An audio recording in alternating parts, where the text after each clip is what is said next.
திவ்யா வாங்க இங்க பாரு. என்ன மாமா இவ்வளோ பெரிய மீன்? ஆமா, நல்லா அம்மியில மசாலா அரைச்சி புளியை கரைச்சி ஊற்றி சூடா சோறாக்கி மாமனு கொண்டு பார்க்கலாம்.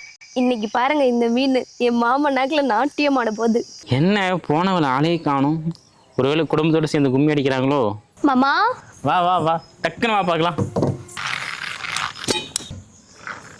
பெருசா குழி பறி மாமா. பறிக்கிறேன். என்னடி வெறும் குழம்பு மட்டும் ஊத்திட்டு இருக்க, மீன் எங்க? அதான் மாமா தேடிட்டு இருக்கேன். என்னடி வெறும் தலை மட்டும் வச்சிருக்க?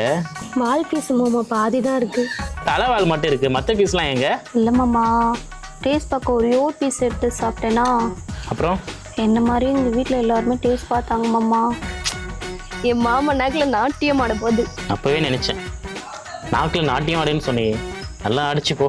சரி, குழம்பு சூடா இருக்கு, சோரியம் இவளிச்சலன்னு இருக்கு. டேஸ்ட் பார்த்தோமா, வெறும் குழம்பு மட்டுமா ஊற்றி பார்ப்பாங்க, அதான். கொலை பசில இருந்தேன்டி, இப்படி கொலையில் அடிச்சிட்டிங்கடி. மாமா நாளைக்கு நண்டு எடுத்துன்னு வர சொன்னீங்களே, உனக்கு நொட்டுவாங்க.